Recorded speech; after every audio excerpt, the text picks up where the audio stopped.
আমরা নারীরা অর্ধেকের বেশি সময়টাই কাটিয়ে দিই এই কিচেনে। আর এই কিচেনটা আমরা সবাই চাই সব সময় পরিপাটি, গোছানো আর পরিষ্কার থাকুক। কিন্তু এই কিচেনে যেহেতু রান্না বান্না হয়, তাই চটচটে ভাব তো থেকেই যায়।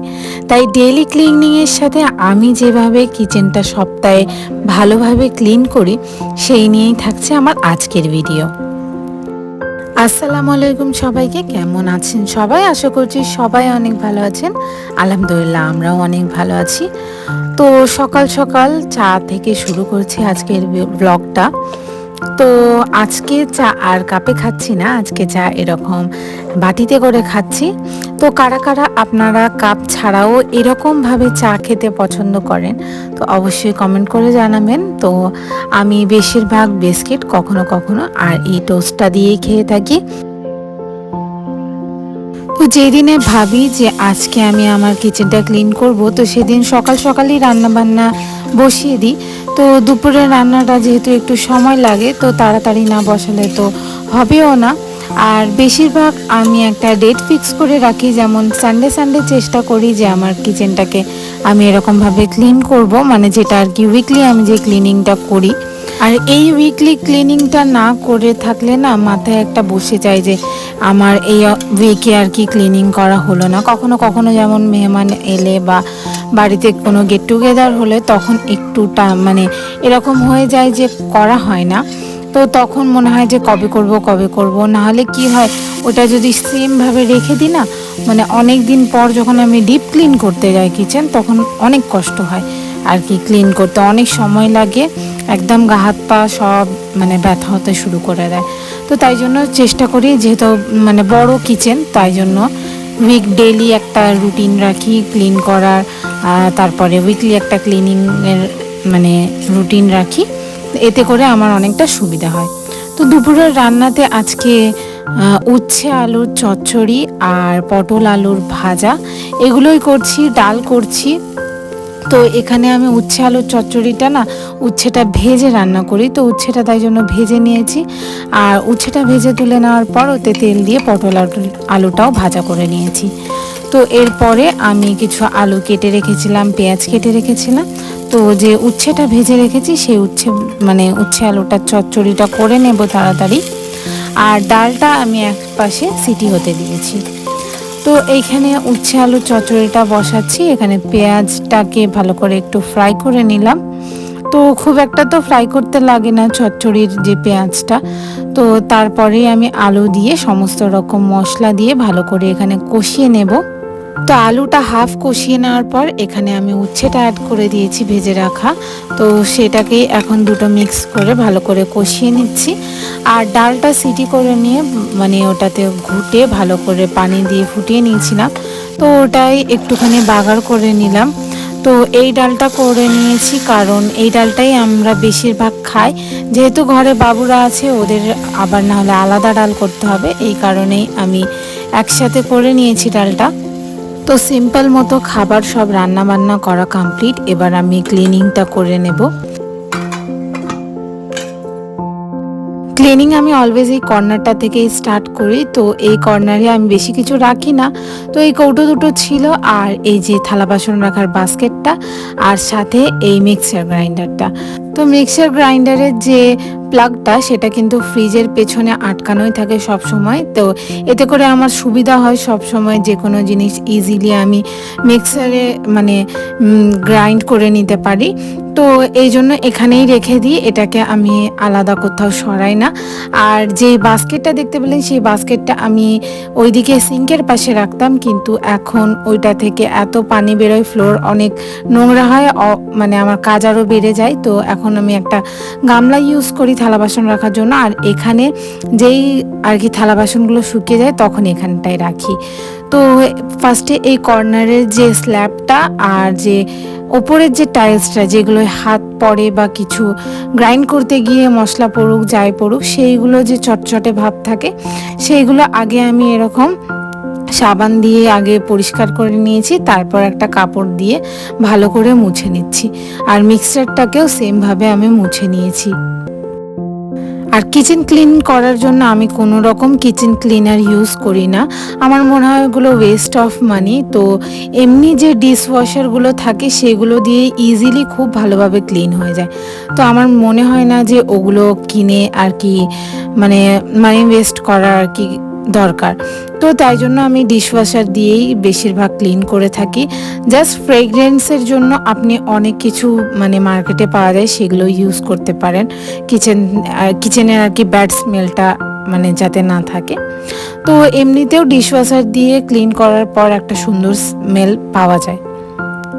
তো যাই হোক, এই কর্নারের কাউন্টার টপটার যে এই কর্নারটা, তো এই কর্নারে তো অলওয়েজ আপনারা দেখতে পান ভিডিওতে যে কি কি থাকে।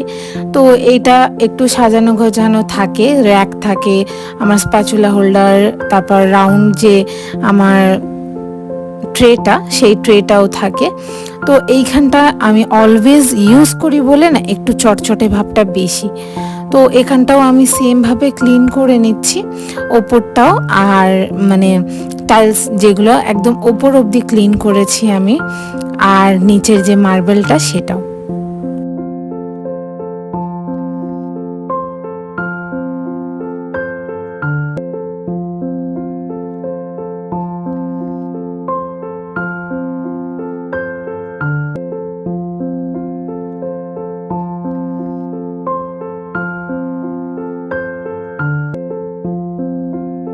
এর পাশেই রাখা থাকে আমার গ্যাস ওভেনটা। তো এই গ্যাস ওভেনটাকেও আমি সুন্দর করে ক্লিন করে নিচ্ছি, যদিও বা এইটা আমার ডেলি ক্লিনিংয়ের মধ্যেই পড়ে। ডেলি আমি এইরকমভাবেই পরিষ্কার করে থাকি গ্যাস ওভেনটাকে। কিন্তু আমি যে মানে স্ক্রাবারটা ইউজ করি এই গ্যাস ওভেনের জন্য, যেহেতু এটা গ্লাস মানে টাফেন গ্লাস দিয়ে তৈরি, তো সেই জন্য আমি না কোনো মানে যেগুলো নতুন স্ক্রাবার হয় সেইগুলো দিয়ে আমি কিন্তু একদমই পরিষ্কার করি না, এতে করে আমার যে গ্লাসের মধ্যে দাগ চলে আসবে। তো এই জন্য আমি চেষ্টা করি যেই স্ক্রাবারগুলো ইউজ করে করে একটু নরম হয়ে যায় সেই স্ক্রাবারগুলো ইউজ করার। আর অনেক মানে যখন আমি রান্না করে নিই, রান্না করে নেওয়ার পর একটু ওয়েট করে মানে ওভেনটাকে ঠান্ডা করি, তারপরেই আমি গ্যাস ওভেনটা আর কি পরিষ্কার করি। কারণ গ্যাস যাদের বলে না টাফেন গ্লাসের ওভেন, কিন্তু এরকম মানে গ্লাসটা ফেটে গেছে, ভেঙে গেছে। তো এই গ্যাস ওভেনের মানে সাইডে কর্নারে লেখাই আছে যে কখনো গরম বা রান্না হচ্ছে তখন গ্যাস ওভেনের মধ্যে একটু পানি বা ভিজে ভাব না পড়ে, এতে করে টাফেন গ্লাস ভেঙে যাওয়ার বা ফেটে যাওয়ার সম্ভাবনা থাকে।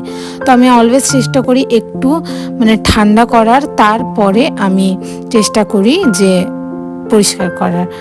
আর যখন দেখি আমার বার্নারের পাশের যে জায়গাটা থাকে ওখানে অনেক বেশি ময়লা থাকে, তখন আমি কি করি গরম গরম অবস্থাতেই পানি ঢেলে দিই। যেহেতু ওটা স্টেনলেস স্টিলের, তো আমার অসুবিধা হয় না। আর ওই গ্লাসের মধ্যে শুধু পানি ইউজ করার বারণ। আর নিচে আমি এইরকম সবসময় একটা বাসন রাখি, এতে করে মানে যেগুলো বয়েল হওয়ার সময় বেশি পড়ে, যেমন ভাতের ফ্যান হোক, ডাল হোক, দুধ হোক, সেগুলো যেন ওতে পড়ে। তো সেই কারণে ওই বাসনটা আমি নিচে রেখে দিই অলওয়েজ। আচ্ছা, এরপর ওভেনের পাশেই আছে আমার সিঙ্ক এরিয়াটা।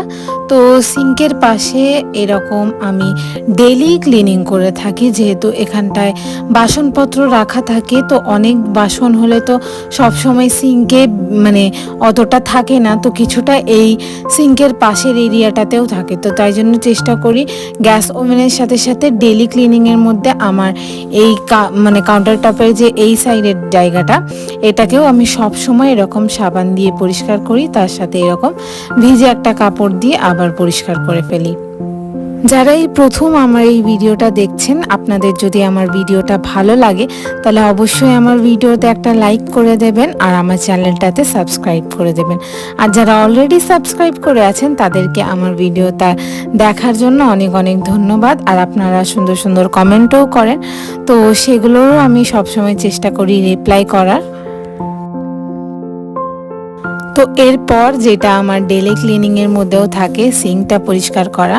তো শুধু ডিপ ক্লিনিং বলে বা উইকলি ক্লিনিং বলে না, সিঙ্কের মানে যে সাইডের যে এরিয়াগুলো টাইলসটা তারপর কলটা এগুলো কিন্তু আমি ডেলি ক্লিন করে থাকি, নাহলে একদম একটা ওয়াটার স্টেনের দাগ থেকে যায়, যেগুলো আমার দেখতে একদম ভালো লাগে না। তো তাই জন্য ডেলি সুন্দর করে ক্লিন করে রাখি এই জায়গাটাকে। আচ্ছা, এরপর আমি এখানে ঠিক এই সিঙ্কের ওপরে একটা আমার হাইড্রোলিক আছে, তো দুধারে দুটো হাইড্রোলিক আছে। তো আর হাইড্রোলিকের নিচেতে এরকম একটা করে লাইট লাগানো আছে। তো এই লাইটটাও হালকা করে ওয়াইপ করে দিই, আর এই হাইড্রোলিকটাকেও হালকা করে জাস্ট ওয়াইপ করে দিই। এতে করে না চটচটে ভাবটা থাকে না, যখন আমি ডিপ ক্লিন করি তো সেরকম মাজা ঘষা করতে হয় না যে চটচটে ভাবটা কিভাবে দূর করব, মানে আর কিভাবে আর কি ভালোভাবে পরিষ্কার হবে কি না, তো সেইটা টেনশন নিতে হয় না, যেহেতু এরকমভাবে আমি উইকলি একবার করে ওয়াইপ করে দিই। আর ঠিক সেমভাবে আমার যে বাস্কেটগুলো নিচের ক্যাবিনেটগুলো সেইগুলো আমি জাস্ট ওয়াইপ করে দিই। ওয়াইপ করে দিলেই কিন্তু খুব সুন্দরভাবে ক্লিন হয়ে যায়, কোনো চটচটে ভাব থাকে না, কিচ্ছু থাকে না। কিন্তু আমি যখনই মানে গ্যাপ দিই বা কোনো কারণে কোনো রিজনে অসুস্থতার কারণে হয়তো করা হলো না উইকলি, তখনই কি হয় চটচটে ভাবটা বেশি থাকে, তখন আমাকে মানে কোনো স্ক্রাবার দিয়ে বা কিছু দিয়ে ওটাকে পরিষ্কার করতে হয়। যেমন এইখানে অল্প একটু মানে চটচটে ভাব ছিল, তো এই বাস্কেটটার কাছে যেহেতু হোয়াইট কালারের, তো সেই জন্য ওই দাগটা বোঝা যাচ্ছিল। তো সেই কারণে আমি স্ক্রাবার দিয়ে একটুখানি পরিষ্কার করে নিয়ে তারপরে ওয়াইপ করেছি। তো স্ক্রাবার যেটা আমি অলওয়েজ সানমাইকাতে ইউজ করি, অলওয়েজ আমি কিন্তু যে ইউজ করা যে স্ক্রাবারগুলো সেগুলো ইউজ করি, নাহলে আমি যদি নিউ স্ক্রাবার ইউজ করি কিন্তু সানমাইকাতে যেহেতু গ্লসি সানমাইকা, তো ওতে না দাগটা খুব মানে সহজে বোঝা যায়। তো সেই কারণে আমি এরকম আর কি স্ক্রাবার ইউজ করি আমার যে কোনো সানমাইকাতে, যদি না দাগ ওঠে তখন। নালে উইকলি এরকমভাবে ওয়াইপ করে দিলে না খুব সহজেই আর কি পরিষ্কারই দেখায়, তখন আমাকে স্ক্রাবার ইউজ করতে হয় না।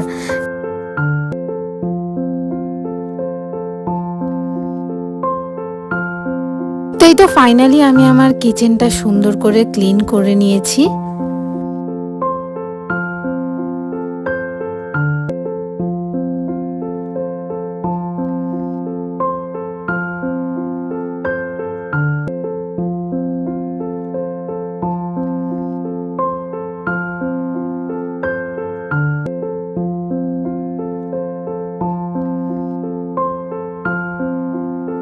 কিচেনের ঠিক ওপরেও এরকম অনেকগুলো ক্যাবিনেট করা আছে, যেগুলো প্রপারলি পুরোটাই হোয়াইটের আর সুন্দর পিঙ্ক কালারের বর্ডার করা আছে।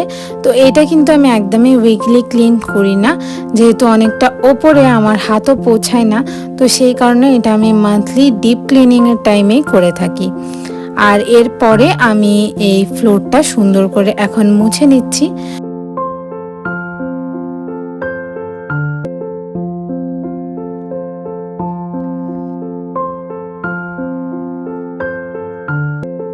আর মুছে নেওয়ার পর আমি ঠিক সিঙ্ক এরিয়ার যে নিচে যেখানটায় আমি দাঁড়াই, তো ফ্লোরের মধ্যে একটা ম্যাট দিয়ে রাখি সব সময়, যেহেতু যদি কোনো রকম পানি বা কিছু বাই চান্স পড়ে যায় বাসন থেকে বা মানে ক্লিন করতে করতে, তাহলে যেন ওই ম্যাটটা অবজর্ব করে নেয়, এতে করে আমার যে কিচেনের পুরো ফ্লোরটা কিন্তু মানে পরিষ্কারই থাকে সব সময়। তো এই কারণে আমি সবসময় ওইখানটায় একটা কর্নারে ম্যাট দিয়ে রাখি। আর খুব যখন রাশ থাকে তো তখন আমি দুটো করে ম্যাট দিয়ে রাখি, এতে করে কিচেনটা আরও ক্লিন থাকে।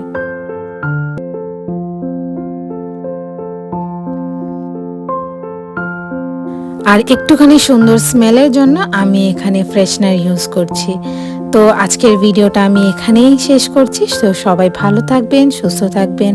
আল্লাহ হাফিজ।